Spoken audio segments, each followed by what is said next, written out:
episode number 472 of the West Tigers podcast, and it is a post-victory edition of the West Tigers podcast. Always fantastic to do. Josh is looking at me like I've said something wrong. Is that's not the No, case? sorry. No, no. No, Okay. all good. Did I dream and did we actually lose? No, that wasn't I didn't pass out on the lounge and like imagine a totally different outcome. 36-28, I think was the score, unless I'm very much mistaken, and that was our way. One word, gentlemen, to describe that. Nick, you've got your bling on, and you're out there at Leichhardt today. What's your one word, please?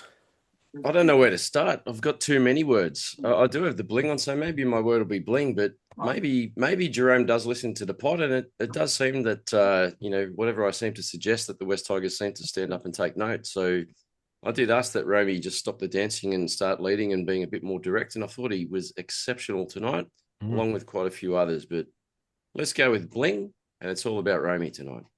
And the other thing that he's taken note of is that, he wasn't like that. If you're watching on YouTube, you'll see the brim of the cap is down over the eyes, but in the press conference, he was sitting upright and he just listened. So we need to come up with some other, game plays and suggestions for Jarome Luai for the midweek edition of the pod. Jordan's here. Jordan was out at the game as well and looked to be having a great time with his family. One word, please, gentlemen.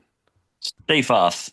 I think for someone who has copped a lot of criticism and probably hasn't played his best over the last few weeks, but I thought that was his best game wearing our jersey. There was 2 try-saving tackles, whether he gave away a penalty or not, but the effort areas, the clean-up, even Benji made a special mention to him in the press conference that he had an exceptional game, and I thought he made a big difference and played big minutes. And I think he led the game with 55 tackles. So I thought he had an absolute blinder. So I think he deserves the recognition. And what about for you, Josh?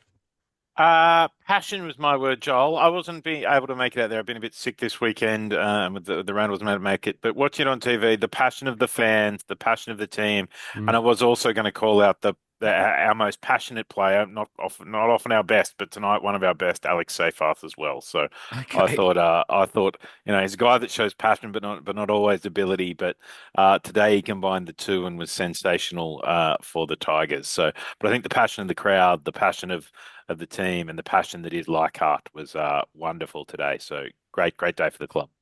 I don't know about you boys, but I'm going to say that was Alex Seyfarth's best game for West Tigers. Yeah. Oh, 100%. Without a doubt. He's not just defence, but attack. He scored a try, and he did really well to spin out of that tackle and get over the line. But everything he did was brilliant. I cannot wait to get off his pod later and watch the replay, because I want to watch the game again and listen to the commentary and hear what they said about all the players, but especially Seyfarth. I thought he was very, very good. They definitely gave him some raps too. So the commentators were also impressed, Nick. Yeah. So, yeah. I've got a couple of words here, but I just thought, I'll swing it back to the guys that were there. What was the atmosphere like? Because it came across like there was a lot of flag waving and a lot of noise on the TV. What was it like out there, Jordan? Yeah, it was awesome. The start of the game, it was full on, like just the warm up. The crowd was getting into it when they ran out. Gave me goosebumps when they ran out and everyone was cheering, watching Jarome and Taruva jump around and get hyped up. We fell out of it a bit in that little period in the second half when the Titans, scored those quick tries. It would have been very quiet 5 minutes after halftime. It was, but then again, the crowd really got behind the boys as they were going up the tunnel. Every fan probably had a right to sit back and go, here we go again, but they cheered them on. And, especially when we got the first try in the second half to make it a 6-point game, you could feel it build. When we leveled it up at 24 all, the crowd got into it and stayed into it for the remainder of the game. So it was a very ebbs and flow with the crowd at points, but I think it was a definite turning point with momentum and energy towards the back end of the game. So I got there a little bit early, probably not as early as you, Jordan, but I like to float around. So I started around at the hill and just had a wander through and looked for a few familiar faces, and then walked around to the northern end, which will be our new grandstand in a year or so, which I can't wait to watch the development. And then ended up sitting around about the halfway line on the grandstand side, which was great. But the weather was crazy. Like half hour or so before the game started and the players came out, you could see the clouds building. It was very black. The wind picked up out of nowhere. Then the rain started driving, and it was very unpleasant. But it didn't stop what Jordan's talking about. Like the atmosphere in the crowd was crazy. The wind just encouraged everyone to put the flags up. You would have seen on TV the Orange West Tigers flags were flying very rapidly, and it looked really cool. There was that 12 minutes of terror, which we'll probably talk about, where the Titans scored those 4 tries in the lead up to halftime, and then just after, and I was having palpitations. But we showed immense, strength and resilience to hold on and come back and claim victory. So it was a really, really fun evening out of Leichhardt Oval. It was one of those games. It wouldn't have been a fun evening if things hadn't fallen in the last 15 minutes. It would have been. We would be in a totally different mood. I've got Luai. How could you not have Luai as your word? Like, what we spoke about on the pod last week was how we need him to stand up and be the difference, and he was the difference. I think Luai is probably, I think that's the most fitting word that we could come up with. If he wasn't out there today, I don't think we win. Completions, like I thought, as you said, this was a game where we actually did really well with our completions. Mostly, couple of shaky moments, but I thought we played pretty good disciplined football, especially through the first half an hour. Unfortunately, a little bit of their class came through at different times, or should I say, a little bit of the class of their fullback, who's an immensely talented young player. He's very good. He's a freak. You just can't give him time. Exactly. But my word, aside from Luai, is Leichhardt. Like, what an amazing thing that the place that is, and the types of games that we often get there, and how much the fans love it, and how good it is for the game of rugby league. The only thing I'd be concerned about is there seems to be an awful lot of work scheduled for sort of 12 months, because they were talking on the commentary that they've still got NRLW to play there, and it's I had thought that the Bulldozers were going to be coming in pretty quickly after, but I don't know if anybody knows what the schedule is. But I think new grandstand and the amount of work that needs to be done is probably pretty optimistic if we're talking about a year. But my understanding is that shutdown, like official shutdown, is not until the first week of September. Yeah, right. Okay. Yep. I think we've got some NRLW, and I heard there's a concert on around about September, or around about that time of the year, and then I think it might be game on from there. So looking forward to riding my e-bike past multiple times a week to keep on the progress. I'll keep everyone updated. My goodness, that e-bike gets around Silverwater Bridge and I'm staying away from bridges tomorrow. I'm just riding around the streets and waving the flag. Can't wait. The flags are back. Yeah, I just want to take my seats. Yeah, well, I was going to say it wouldn't have been the type of event where people were taking souvenirs. I guess there's not a lot that's not bolted down. But did you have your eye on one of those fold down seats, Jordan? Is that what you? Yeah. I've sat in Bay 8 for 20 years, and I want those fold out. I've got a place from at my new house that I want to set up in the outdoor entertaining area and just have them as stools for an outdoor bar. So, if that opportunity comes up, I'll be there with bells on to take them. Well, I reckon that a certain number should be put up for charity. You should get some of the Tigers greats to sign them and put some up and auction them off. There's so much history in those seats. They've been there a long time. So, yeah, I don't know. That's something that I'd put forward. But anyway, okay, I thought we might start off with a talk about the young guy that made his debut. I was very, very impressed. Josh, Josese or Joey Lanyon, I thought he didn't look out of place at all. And Benji said in the press conference he looked like a first grader. Yeah, he did look like a first grader. I mean, I'd seen him a bit in the juniors and he'd been good, but I wasn't sure if he was quite NRL level. But he came out there today and had a sensational game. In fact, I thought we really struggled when he went off, and maybe a little bit of that's coincidence, but I thought he kind of lined up that defensive line. But he was strong in defence, which is often the challenge you get with young blokes kind of coming in. But he was really tough in defence, some good hits and didn't seem to miss many. He took a couple of good scoots out of dummy half. I thought his passing really brought the forwards onto Yeah, the wouldn't. ball, which is something that Hope doesn't do. And you see a lot of actually backup hookers come in, and the passing's just that little bit slower, and it's not out in front of guys. Look, I thought in the last kind of 5, 10 minutes he looked a bit tired, but you can't blame her. I think he probably played more minutes than he was expected to because Latu went off a bit Yeah, unexpectedly. But I thought, HIA. Mm. yeah, the HIA. So I thought he was, yeah, really impressed, and I think he might have found himself a more permanent spot in the 19-man squad even when Appy's back. So yeah, really Mm. impressed with him today. Really, really good first game. Yeah, Jordan, you would say that he's, based on that performance, he's probably leapfrogged Hope at least for the rest of this year. You'd think. Well, the good thing is to know that he's signed up with the club till 2028. I Mm. don't know if any part of that is top 30, but he does have the contract with the club. Yeah, I definitely believe he surpassed Hope in one performance. His defence was great. His line speed was probably the thing that impressed me more. Like he was getting the guys around him to get up with him to meet those players. So that's a really, really encouraging sign for someone coming in probably out of the blue coming in, Yeah. and he's telling more experienced players, to get up and get with him. So that was one thing I saw. He made a tackle right in front of me where he literally just pulled.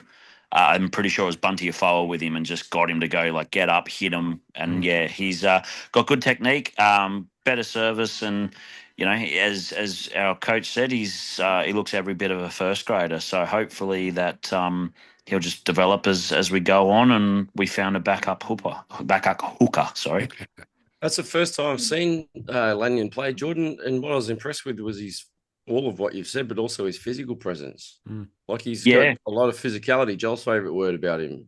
Well, they moved him into the 13 for a period in lower grade, and his game took a different level. Mm. Like he all played hooker a bit, but when they moved him to 13, he, especially as you said, physical presence, like with the ball and off the ball, he was really making that his own. So he could even find himself in the forward rotation elsewhere if we really want to fit him into the squad. But yeah, it's obviously first game, long way to go, but it was just great seeing him with his family in the corner and lapping it all up.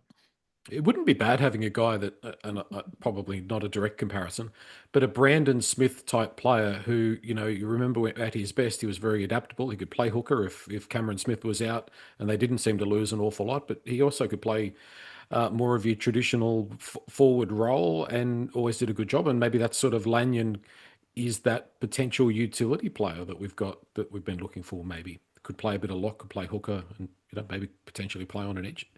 But I think we're going to see a lot more of him in coming years. Does that performance put the full stop on Latu Fainu playing in the middle of the field? Is Latu just simply not a hooker? Not we're wasting him. We're ruining him trying to play him in the middle of the field. He is an out and out half. What do we think about that perspective? For I me, think you go, Josh. it's really interesting, Joel, and because I think if you say Lanyon's the kind of bench hooker, and I kind of agree with that, and then Dewey comes back, and you've got Madden as that backup there. Like I kind of think if you are saying Latu's a half, well, he's not getting enough time in the halves, so Mm. he's got to go back to New South Wales Cup and play, kind of play that full season and build his skills. It might be a good partnership with him and Andrews Andrews. in that New South Wales Cup side because if he's not going to be your backup hooker and you've got Madden who can play in the halves when Dewey's back, then you don't really need him on the bench. And come on and play a little bit of lock. And I guess we are short of forwards at the moment, so anything else. But you can't really have Latu and a Lanyon and a Madden all on the Yeah, bench because it's just too many. too And many. and he's not getting enough minutes. If he's not, especially if he's not coming on to play hooker, like that's where he's been getting some minutes. Um, it's kind of I think they need to make a decision about what he is, Mm. and I even wonder if his surname wasn't Fainu, Mm. would we be re-signing him coming into like he's off contract? Like, if part of it is his brothers, but Yeah. he hasn't. hasn't really shown much this year. Like I know No. he has, but he hasn't been. Hasn't been. If his surname wasn't Fainu, like Mm. we wouldn't be jumping at the He chance gets a to bit of to a pay free him a bunch pass. of money. Mm. Yeah, yeah. Mm. It's interesting. I mean, I think he has lots of potential, but I don't know that we've found the right spot for that potential. So. Mm. I don't know if Latu's had the best chance to show what he can show, to be fair. Like he's not a nine. He's been filling in. He's a half. He hasn't had many chances at all in halves, to be fair, to be honest. The points that were leaked before halftime, when I was trying to watch them from side on, it's difficult when you're not watching on TV and you don't get all the angles, and the replay screen it like us too hard to see. Yeah. Especially for my old eyes. But I couldn't They tell. It call it looked like it was glasses, down. Nick. I do have glasses, but I'd choose not to wear them tonight. Yeah. It did look like a lot of it was down Latu's side. However, I'm not going to put the blame on Latu because those points also coincided when we lost KPP with that pec injury. And KPP is very important for our right edge defense. So KPP came off. Josh, I think you made a good point in our group chat during the game that because I said, is that Latu again? Like it seems to be Latu's side. And I think you said that seems to be when KPP came off, we lost a bit of that structure in defense. Yeah, that right edge. Down that side. Yeah. So yeah, I'm not going to put it on Latu, but yeah, I feel for him. He's not a hooker. Even if he was 13, if he had KPP beside him, I'd feel a lot more confident. Yeah, I agree with Nick. He hasn't gotten the opportunity to show it. The problem, when he's playing at hooker, I don't know if it's a directive, but he does pass it off the ground a lot. Latu is an eyes up footballer. Yeah, he 100%. plays what he sees in front of him, but he's not taking any of those, scoots or those runs from that dummy half position. He is literally just passing to whoever. And then when we're in a position like when we had Titans getting all the possession, he's doing a lot of defensive work, which he probably hasn't been conditioned for. So it was hard. There was probably one of the tries that was a direct result of a bad miss from him. Well, more he had his back on the defense more than anything. But I feel that he has the opportunity to find a position in the team. It maybe not this year. If we were full strength, I don't think he's in the 19.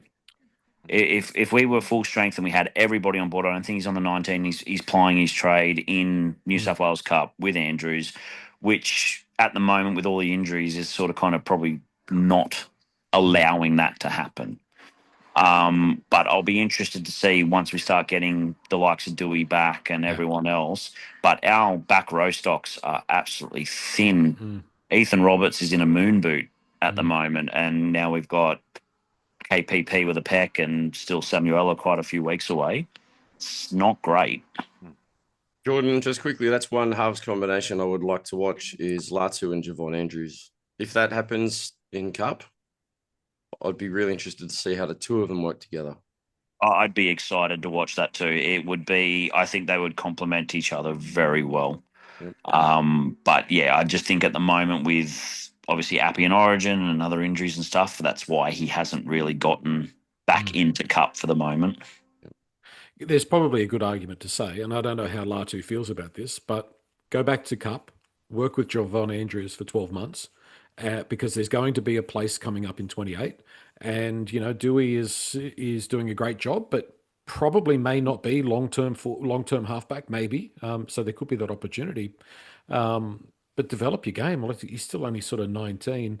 I just think we're ruining him. I just think we're wasting him. And as Jordan says, it's only because of injuries, really, that he's there consistently at the moment, I think. But it's an interesting issue, the Latu Fainu issue, and to see how that turns out over the next few years. I hope a talented young player doesn't get ruined because of the way that we're playing him and what we're doing with him.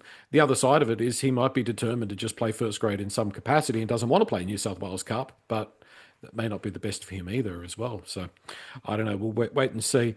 Let's talk about back row. KPP obviously injured, going for scans. Another pec injury like Royce Hunt.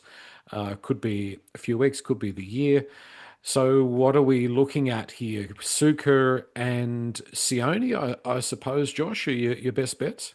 Yeah, I mean, Sione played 80 minutes on the edge today. Suka played 70 minutes on the edge today when KPP went off at about the 10 or 11 minute mark. So, and I thought they both did a reasonable job. I mean, Suka's not KPP, but I'm not sure there's any other options, till Samuela comes back. I mean, I assume a pec injury for KPP is going to be at least a month, if not longer. So, Yeah. neither of them coming back anytime soon. You get Twile back, you've got Seyfarth, kind of those two and Seyfarth. I think Jordan mentioned that Roberts was in a moon boot, so that. Mm. And I think in New South Wales Cup today, while they had a dominant win, the back rowers were Tatua from Jersey Flegg and Luke Jack, neither of whom are first grade material. So it's the guys that were out there today, Mav Guy, Charlie Murray on the bench. I mean, we only used, and Kai Pearce-Paul played 10 minutes. We didn't use Guy, we didn't use Murray, and we didn't use Luke Lally today. So Yeah. the confidence in Guy and Murray must be fairly low if we were down to bare minimum. We still didn't get either of them on the field. So I think it has to be Suka and Sione Fainu, because that's really the only two guys who you can play there. I don't think there's other options. Is the challenge we have. Well, Unless we sign someone, yeah. there's been talk of Luciano Leilua coming off contract, Sean Bloor, but that'd probably be next year. But you never know. If you can pay enough, maybe you get them sooner. Who knows? Yeah, I don't know about those two. I've been there, done that. But I think today Jordan answers the question, or finally puts a bloody line under Alex Seyfarth. If you're going to get anything out of him, he has to play in the middle. You can't have him in calculations for an edge. Agreed. I thought in 13 he actually did well. He set the tone defensively. He's got that mongrel in him, which you don't want to discourage, but you've got to be able to channel it in the right manner. You want to be able to hit hard, run hard, and do the other things. The main thing he's got to do, that it annoys me, and I seen a lot of tackles, and I think the referee was very lax. I think it was an even count for ruck infringements or six agains, and we won the penalty count, but that was only because of high tackles and everything else. But his using of the attacking player to get up, you've got to stop that, because there are some referees who absolutely hate it. Yeah. And you get pinned for it, and that's where he starts to get a bad rap. Gets that crap out of his game. He's doing well, but today's game shows he has the ability. He has the ability, and he leads. His effort areas have never been in question. Yeah. I will always say I've been a big Alex Seyfarth fan. I think some of his effort areas are amazing. And Benji said they gave him a directive in a leadership style, and he took it by the horns and he smashed it. But yes, he has to be in the middle, not on the edge. We'll run through all the one-word submissions from the West Tigers podcast forum in just a moment or two. I think Sione is deserving of a wrap. I thought he'd bounce back to his usual self after a little bit of a period and a little bit of a patch of poor form. I thought he was much, much better, much more typical Sione. But I've got to give a guy who got played out of position, got moved to the other side of the field. We had him ready for the shredder. He might be going over the Spit Bridge, but I thought Stafford Toa, Nick, was a handy player for us today. I think he did everything that we could have asked him to do, I think. On the wing. Mm. I don't know if I've seen Stafford play on, or at least start on the wing before, so that was something new. I'm not sure whether being on the left wing had anything to do with his left arm being so heavily bandaged. I wonder if that was maybe half an effort to reduce the amount of impact he needs to do with his left arm in terms of fending off. However, that first try that he scored, he did manage a fair fend off that left hand too. So, and he had a good game. I was really happy to see Stafford well, I won't say at his best, but he was good. But I honestly do think too, thinking about, you mentioned Sione had a good game. I think Benji probably put it to quite a few of players behind closed doors after last week's effort against Panthers and challenged a lot of them to stand up. And I think Stafford's probably one of those boys. Josh, the Manly talk about Stafford, obviously, maybe not obviously, but it looks as though the club's sort of happy if he does move on. Those kind of performances today, he's a frustrating player because sometimes he does look really capable and looks like a really good addition to our team, and I'm really glad he's out there. And then other times it's kind of like, oh, why do we persist with this? He is inconsistent. He is inconsistent. I think a lot of it comes down to fitness and injury. And I kind of look at that, a little bit, and he goes, well, he gets injured a lot. But then also I think, well, that means also because he doesn't really take that time off, he's actually playing with injury, and that shows a fair level of commitment. It's really interesting, as you said. Like when he is fit, he plays really well. We haven't always had him fit. He's like he's got a lot of first grade experience. He's like a couple of weeks ago he did that really good job on that tackle against the Dogs, and then he played well on the wing today. Kind of, Yeah. I don't think he's played there since the Newcastle days. So. Yeah, look, it's an interesting one, and obviously there's talk that we'll sign Avarillo, and that kind of leaves Stafford, but then leaves you with wings. Like I felt I had more confidence today in our wing pairing, just in the fact that they're genuine, experienced first graders. We talk about depth. Well, I don't know about this from an affordability point of view, but look, our outside backs aren't all in the park. You can afford to have five of them, and they're probably all playing first grade every time they're fit. Like you can have Avarillo, you can have Toa, you can have Taruva, you can have Makasini and May. Probably no one's hardly missing a game like where they're actually available because those guys just aren't. I mean, in most teams, your top four outside backs aren't always unavailable very often together. So, but yeah, he was really impressive today. I also thought Pat Herbert had an absolute storm over a game out there in the centres today. So, says something about genuine first grade experience versus Yeah. kids with one or two games. I think that makes a difference. He's still a bit of a loose cannon. He does make me get a little bit anxious. He is on report. Seyfarth on report too for that try-saving tackle, which was just ridiculous why that was on report. Jordan, I'll just quickly ask you on Stafford Toa. If we do lose him, I mean, Avarillo apparently, by all reports, has signed, and that'll be announced this week. Would it be a shame to see Stafford Toa move on? It is because we've seen what he can do. Like I've always had a soft spot for Stafford. I think a lot of it comes down to, as Josh said, with his body. It seems to be letting him down in a lot of areas. The hard part with him is the gap between his best game and his worst game is massive.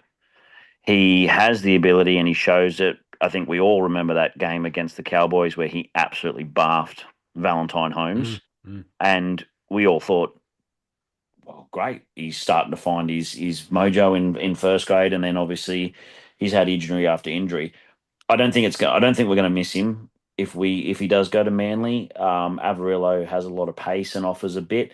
The bit on the wing, I think defensively that suited him best because you got less decisions to make on the wing. In centre, you've got too many. Yeah. And watched him tonight, especially closely when he was right in front of me at points. He didn't overcommit, which was great. That was probably the biggest thing you can do as a winger. He sort of kind of sat back and waited for the attack to make the decision, and then he made some good defensive reads on there. But he wasn't shooting in and overplaying his hand. So, but I think we've got enough sort of kind of with Avarillo coming around. I think he doesn't have his place in our top grade squad for the coming future. Well, I will just say that I felt a lot safer with Toa on the wing over Skelton. Yeah, fair. I didn't feel there was going to be as many brain farts as what Jarome brings. Speaking of brain farts, can we touch on the Taruva? Oh, far out. Just touch the ball, for God's sake. That was... Got himself in the right position and then pulled his hand away. For those of you boys at the game, like I don't know how close you were, but sit on TV, he put his foot over, he was ready, he was doing it, and then for some reason he's pulled his hand away from touch. Like it came well and truly that he could have just whacked it with his arm and been fine, but he pulled his hand away from it. It was very strange, very weird. Could have cost us the match. Sorry, Jordan, real brain fart. I honestly think that he probably second guessed himself and probably thought, because the wind was swirling a lot towards where Taruva was standing, he probably thought the ball was going to go over the sideline. I think he didn't touch it thinking it's going to go over, but I know why, because you're there, you just got to touch it. Doesn't matter either way. I honestly think he just had a complete brain fart and it almost cost us the game. Like it cost us a try, but it almost cost us the game. Speaking of things that nearly cost us the game, Nick decided to open his mouth and say Fanua Pole was having a great game seconds before he knocked it on with minutes to go. So speaking of costing the game, hang your head in shame, Nick. That was dreadful. Yeah, it wasn't good timing. No. Pole did have some very good runs, but Pole does have the Steve Edmed contract clause, which is you must drop the ball at least one time in every game. You know what? I'm going to forgive him for that one because honestly, before that happened, and I swear I said it literally 5 seconds before he knocked the ball on, I thought he was having the best game I've ever seen him play for West Tigers as well. Yeah. Some of the intensity he was running at was incredible. I don't know if that temperature just suited him, but he seemed to maintain that 100% intensity at the line, from the back fence throughout the whole game. He was really, really good, apart from that one knock on. You get the best out of him when he starts on the bench. You do. Great. 100% you do. Yep. 100%. Yep. So just on injuries, just before we move on, just a couple of things. So I thought Bunty Afoa was pretty decent. I think he fills that hole that Royce Hunt has left, which is a good thing if we've got a fairly good like for like replacement there. And sometimes with our injuries this year, we've had a bit of a like for like, or we've gained something by bringing in another player. Like Lanyon wouldn't have got his debut if Appy didn't get selected for New South Wales. So in a few ways, our weaknesses have ended up maybe being sort of covered at least, or we've uncovered something out of it. But I just thought it'd be worth asking or highlighting that I don't think we've had all season, 14 games that we've played. I don't think we've had the same backline every week, 2 weeks in a row. At least positionally, probably right.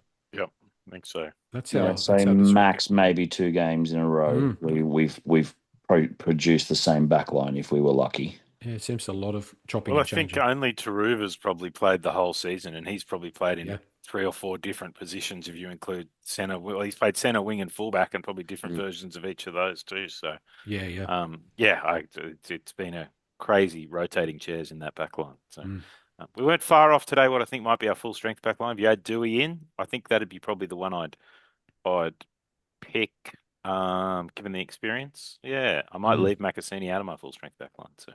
Might be far off today. Herbert, Macassini. Yeah. I think Macassini needs time in Cup. He needs just a confidence month in Cup. Just experience and physicality in the playing, without the pressure of first grade. And speaking about who you shuffle back to Cup, when AD comes back, whether it's next week or the following week, what do you do with Latu and what do you do with Jock? Who plays on the bench and who potentially goes back? Jock's been quite solid. Jock stays up. Larcher goes down and gets more minutes in Cup. Josh is going all in on experience. I am. I think it's an underrated quality, especially when we're short of blokes out with injury. I think that you've got to kind of go, well, you know what? Yeah. I save my kids for when I've got most of my better players and I can give them a run around. Not all like some you got to, but where you can, I'd keep Latu. I'd keep Latu. Even though we leaked a few points with Latu on that right side, and those points were right edge to middle, I still think he's a better defender than Jock. And I think he's a bit more versatile than Jock. Yeah, versatility is what I was going to say. Yeah, it probably has a bit more covering in positions, but we'll have to leave that to the coach. Yeah. Jeez, he was angry at times. Sorry, John. He was cranky. I've actually never seen Benji that cranky. I've never heard him so clearly. And sitting where we sat, Jordan, just behind the Tigers reserves bench, at times where Benji was not happy with some last play tackles, he turned and dropped the F-bomb and was spitting, and you could see the spit. He was very loud. No. He'd be a happy man now, though. Good win. Oh, I think he'd the be... joy of Leichhardt. Being that close. I don't know how happy he would be. I think he'd be a little bit relieved. Yes. I think Ivan Cleary last week would have been happy, but I think that's happiness. I think Benji would be relieved. 2 points is happiness for us, Joel. 2 points is 2 points. Let's have a look at the one-word submissions. Mac Tiger, their word was crowd. Magnificent, and it boosted the team. Mac Tiger also came back with 2 more words. Alex, career best game from him, and Jarome. Just simply Jarome. Mike's word was Luai. What a champion. Tiger Stew. STFU to the doomsayers and the negative fans. NatMag78, memory. A great last memory of Leichhardt. Peter A's word was homage. They gave the send-off that the 8th wonder of the world deserved. Teddy S, character. The comeback was immense. Enumerator, 8th. I love the 8th, is what he said. Love the 8th wonder of the world, not 8th position on the table. I'd be happy to be an 8th right now, but we're slightly lower. London Tigers redemption. Jerome and the Tigers after last week's massacre, and Mercy realism. It's a win and we'll take it, but we need to be 100 times better to be taken seriously as a top 8 team. Josh, I'm going to reflect back to you two of those words: redemption and also character. So we had a lot go against us in that game, and the Titans at times looked the superior team, certainly the more dangerous team, the faster team at different times. But I can't help but think that a lot of West Tigers teams from the last 5 years might have capitulated when the Titans came back. Yeah, possibly. I mean, Leichhardt helps. Like, I do wonder how that game would have gone if it was at somewhere else. But At but I somewhere thought else. anywhere else. I think Somewhere else near a train station, a tennis Oh, but court. if it was at Parramatta or if it was, Yeah, like I don't know if we would have come back from that diplomatic. score.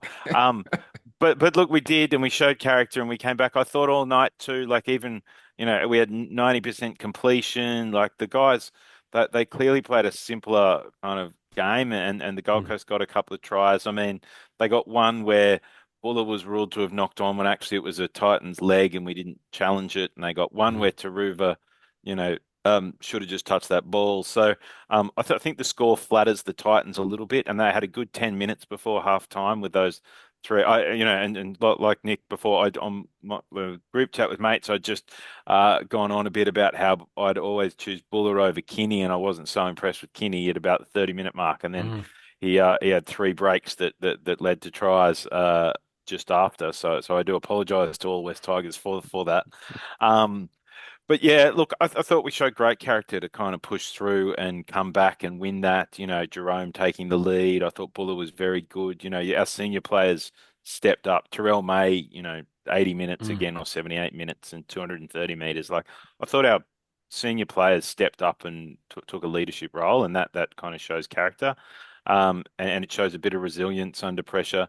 It also shows that the Gold Coast aren't Penrith. Like, Mm. I mean, Mm. Thank God. I'm very excited, but but we did beat the team coming second last at our home ground. So Yeah. we'll not get too excited for the rest of the season. But it's a win we needed to have, and we had it. So yeah, They good didn't look result. like a team that was right down where they are on the ladder. They looked a better team than that. And like Penrith, did you look at them at the top of the table, 28 points, six clear of the nearest rival. And then it's Warriors, Manly. It's a lot of teams you think, I can't see them beating Penrith. So I think we're Yeah, we're all only two playing. games off second. Like Yeah, ignoring first, this is a exactly. really close comp from second down to 10th. Like we're right in it. It's There's just 10 teams playing for who's going to come second, yeah, who's going to exactly. get beaten by Penrith in the grand final. Jordan, the one thing that stands out to me this year is when I watch this West Tigers team, I think to myself, okay, well, that's the performance that they've given, but I think there's better. I think they could play better than that. And it's a frustrating thing. I don't think they're playing.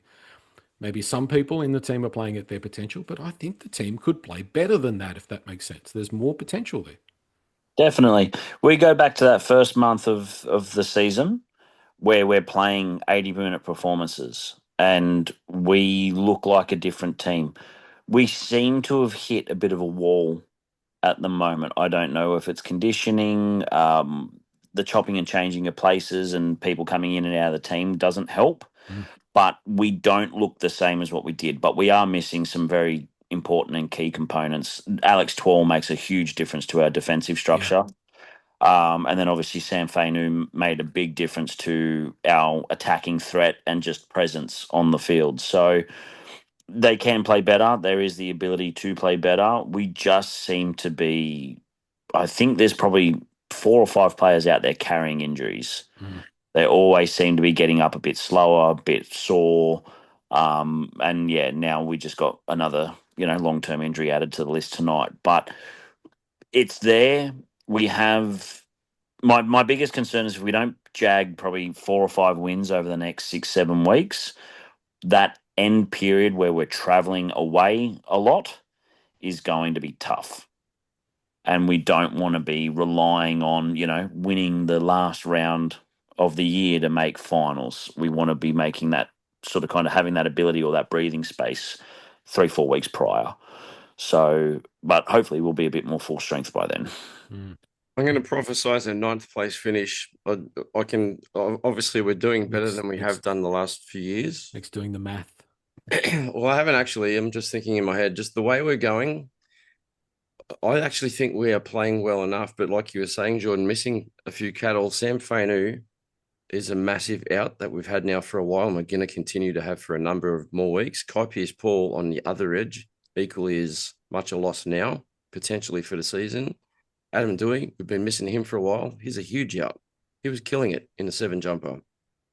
And Alex Twal, obviously, has been out for a few weeks now. That's another huge out in the middle because I don't think we would have leaked that many tries in the last, or in that 10 minutes before halftime if Twal was on the field. Sorry, Josh.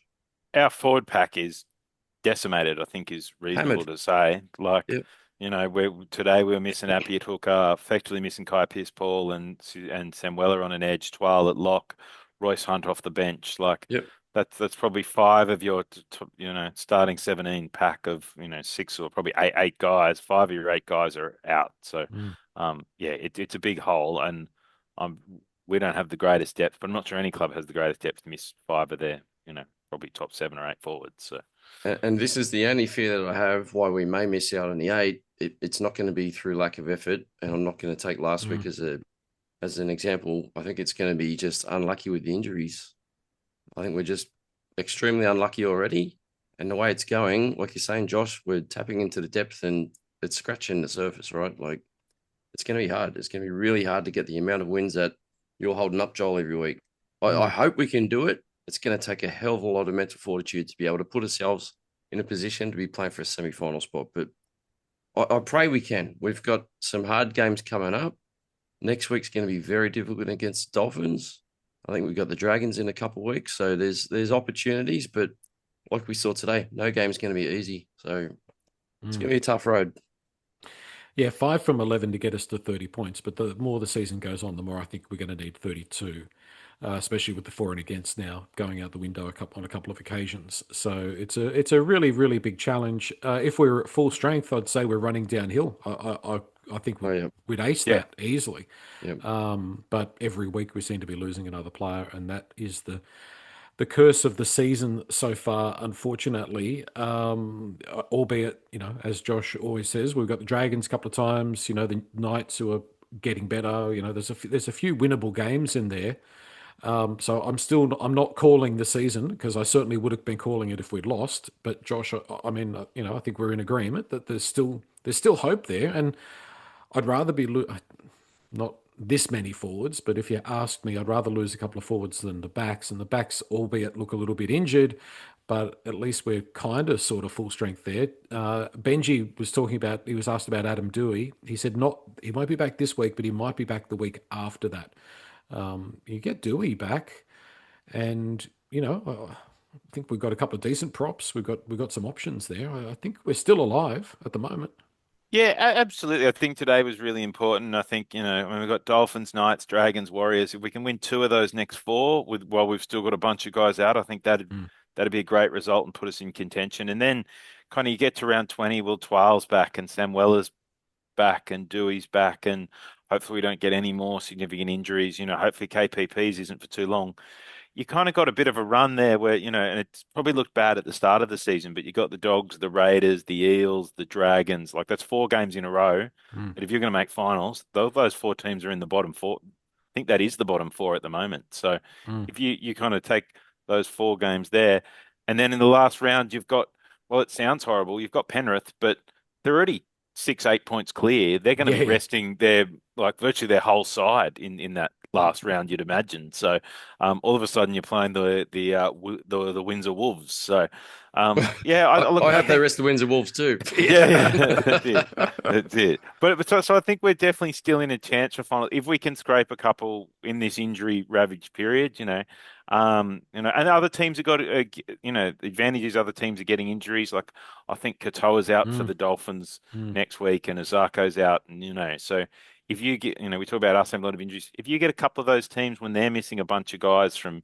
and Dolphins will be after Origin. There'll be a bunch of tired guys and a few injured guys.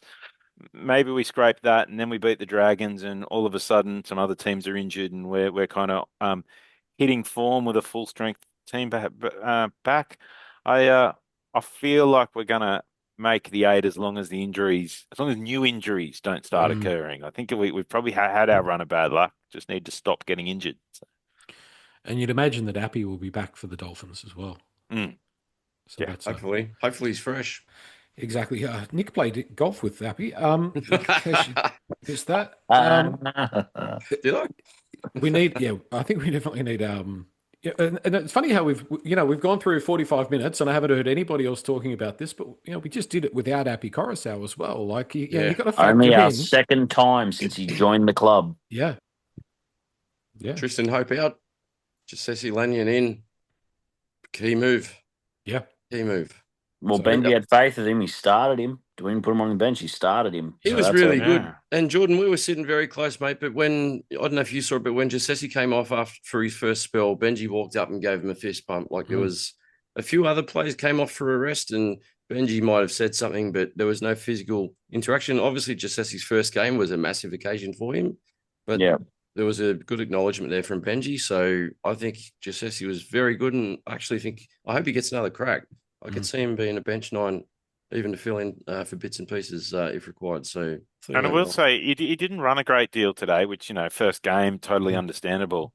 But in Jersey Flag last year and even in Cup, I think he scored three of the 4 last games in Cup, and last year in Flag I think he scored 8 or 9 tries across the season.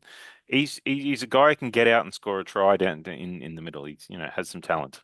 He did run a couple of times for a dummy half, which is Yeah. what on the last pod I'd actually asked Latu to do if he got the opportunity to go for a scoot, because we haven't seen that. But Josese did it, so good on him for doing that. Are there any other options in the lower grades in regards to forwards that we could call on? I mean, they had a big win, the New South Wales Cup team. Apparently, Javon Andrews played very, very well, was very dominant. Heath Mason, to his credit, scored some ridiculous amount of points as well, kicking goals and scoring tries. But Can we just mention the score as well? Yeah, 68 to Josh, were you 8. watching it? I watched the second half. 68 to what's the first half? Sorry, 68 to 8. But the halftime score 48-0. 48-0. I mean, they scored one, and then I think they scored the next 2 without the opposition touching the ball. Like it was off the kickoff set, kickoff set. Then maybe I think that one set. Then we scored there were 1, 2, 3, 4, 5, 6, 7, 8, 9 tries in the first 40 minutes. So first 20 minutes, it was in saying that. The Roosters was a fairly decimated looking side, but you still got to go out there and do it. But as for forwards in that side, like Lachlan Brodelo, who was playing prop, I mean, Barker He's Aho. dropped off. He looked good 18 months ago. He's not anymore. Barker Aho, who was the other prop, who's been okay off the bench, but is only playing starting because of the fact that, Bunty had to come up and Mav Guy had to come up, and Luke Jack and Mitch Tautoa Mitch Tautoa's got a little bit of potential in the games I've seen.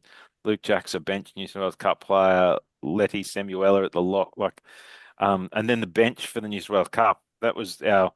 There were our Jersey Flag players: Jared Haywood, Archie Duncombe, Phoenix Godney, with a bench. Like these are 19-year-old kids, coming up to play forward. An interesting one though.